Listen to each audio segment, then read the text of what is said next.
जय श्री गणेश दोस्तों। हमारी आज की कहानी का नाम है आकलन। कहानी अच्छी लगे तो प्लीज़ चैनल को सब्सक्राइब कर लीजिएगा।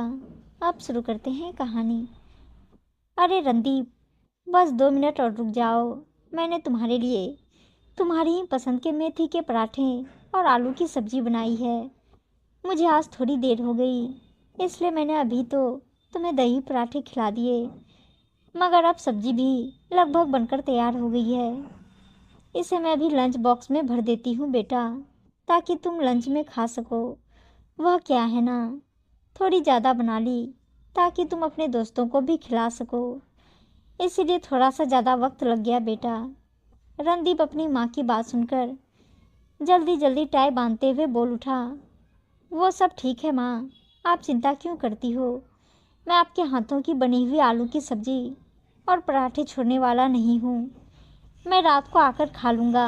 और हाँ, रही दोस्तों की बात, तो आप फिर कभी बना देना, मैं ज़रूर ले जाकर उन सबको खिला दूँगा। आज ऑफिस में ज़रा ज़रूरी मीटिंग है, इसीलिए मुझे निकलना ही होगा। आप तो जानती हो मुंबई की भीड़ कैसी होती है, इंसानों के मेले लगते हैं यहाँ। आप तो बस यह प्रार्थना करना कि आपका बेटा ऑफिस समय से पहुँच जाए। कहते हुए रणदीप ने अपनी बैग उठाई और निकल पड़ा। रणदीप तो ऑफिस चला गया, मगर रेखा जी का मन बहुत उदास हो गया। वह सोचने लगी, मैंने कितने चाव से बनाया, फिर भी मुझे थोड़ी देर होने की वजह से मेरा बेटा आज लंच बॉक्स लिए बगैर ही चला गया।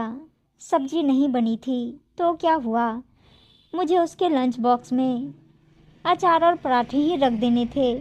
कम से कम उसे बाहर का तो नहीं खाना पड़ता, वह भी मेरे होते हुए। यही सब सोचते सोचते रेखा जी जब खाने बैठी तो उनके गले के नीचे पराठे का एक निवाला भी नहीं उतरा।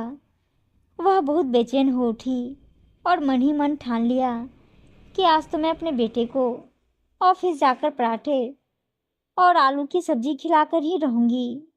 रेखा जी 1 डेढ़ घंटे बाद रणदीप की ऑफिस के लिए निकल पड़ी और तकरीबन 1 घंटे बाद जैसे तैसे लोकल बस का सफ़र करके बेटे रणदीप की ऑफिस के गेट तक पहुंच गई। वहां जैसे ही ऑफिस के अंदर जाने लगी, उनकी साधारण सी वेशभूषा और पहनावा देखकर सिक्योरिटी गार्ड ने रोक लिया। तुम यहाँ अंदर नहीं जा सकती। अब देखो, कोई झूठा बहाना ना बनाना, और यहाँ तुम्हें कोई मदद मिलने वाली भी नहीं है, क्योंकि यहाँ आए दिन कोई ना कोई मदद मांगने वाले आते ही रहते हैं। हाँ, थोड़े बहुत पैसे की ज़रूरत है तो मैं तुम्हारी मदद कर सकता हूँ, मगर मैं तुम्हें अंदर जाने नहीं दे सकता। रेखा जी सिक्योरिटी की बात सुनकर मुस्कुराकर बोल उठी। अरे नहीं, मेरा बेटा रणदीप इसी ऑफिस में काम करता है। आज वह लंच बॉक्स जल्दबाजी में नहीं लेकर आ सका, इसीलिए मैं लेकर आई हूँ। रेखा जी की यह बात सुनते ही सिक्योरिटी हंसने लगा। जाने कहाँ कहाँ से लोग आ जाते हैं और अजीब अजीब तरीके के बहाने बनाते हैं। मैंने सीधे तरीके से अंदर जाने नहीं दिया, तो अब लंच बॉक्स का और अपने बेटे का बहाना देने लगी। यही बाकी रह गया था, मगर मैं इतना बेवकूफ़ नहीं हूँ। चल हट, गंवार औरत कहीं की, बाहर निकल, मेरा वक्त खराब मत कर, कहकर सिक्योरिटी गार्ड गेट को बंद करने लगा। रुको, इन्हें अंदर आने दो, यह गंवार औरत मेरी माँ है। और फिर रणदीप सिक्योरिटी गार्ड के करीब आकर खड़ा हो गया और फिर कहने लगा, वह तो अच्छा हुआ मैंने सीसीटीवी कैमरे में देख लिया और तुरंत निकलकर तुम्हारे पास आ गया, वरना शायद तुम तो मेरी माँ को गंवार कहकर वापस भेज भी देते। यह ज़रूरी तो नहीं कि साधारण पहनावा हो तो वह इंसान गंवार ही होगा। मुझे इस वक्त सबसे बड़े गंवार तुम लग रहे हो, क्योंकि पहनावे से इंसान की इंसानियत नहीं पहचानी जा सकती, वह तो उसके व्यवहार में दिखती है, जो अभी अभी मैं तुम्हारे व्यवहार में देख चुका हूँ। और फिर रेखा जी का हाथ थामकर उन्हें अंदर लेकर आ गया। रणदीप ऑफिस की अपनी कुर्सी पर रेखा जी को बैठाते हुए बड़े प्यार से बोल उठा, माँ आप यहाँ बैठो और बताओ आप क्यों परेशान हुई। आप 1 घंटे का सफ़र तय करके सिर्फ मेरे लिए आलू का पराठा और सब्जी लेकर आ गई। मैं शाम को आकर खा लेता, उफ माँ, आप आखिर कितना प्यार करती हो मुझसे।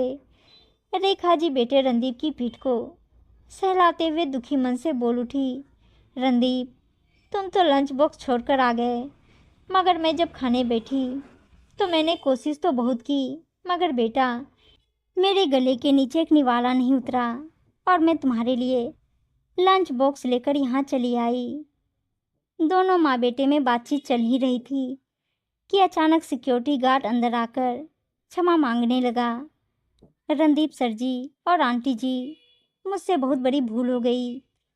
मैं आज 10वीं पास होकर भी गंवार बन गया और मैं इन्हें गंवार बोल बैठा। मैंने आप दोनों की बात सुन ली है। वो माँ गंवार कैसे हो सकती है जो 1 घंटे का सफ़र तय करके अपने बेटे का पेट भरने के लिए चली आती है। रेखा जी कुछ कहती उसके पहले ही रणदीप बोल उठा। सही कहा। और हाँ, गंवार सिर्फ मेरी ही माँ नहीं, किसी की भी माँ नहीं होती। हम संतान अपनी माँ का कितना भी कर लें, मगर माँ के प्यार की बराबरी कभी नहीं कर सकते। देखो सिक्योरिटी, कभी भी किसी के पहनावे को देखकर हम उसके चरित्र का आकलन नहीं कर सकते। तुम मेरी ये बात अब सदा के लिए याद रखना। रणदीप की बात सुनकर सिक्योरिटी जी सर कहकर रेखा जी को इज्जत की नज़रों से देखते हुए उन्हें प्रणाम करके कमरे से बाहर निकल गया। रेखा जी क्या कहती, वह तो बस वहाँ विभोर होकर अपने बेटे रणदीप की ओर देख रही थी। शायद उनके पास कुछ कहने को रह नहीं गया था। उम्मीद है दोस्तों कहानी अच्छी लगी होगी, और अच्छी अच्छी कहानियाँ सुनने के लिए चैनल को सब्सक्राइब और वीडियो को लाइक से ज़रूर कर दीजिएगा। धन्यवाद दोस्तों।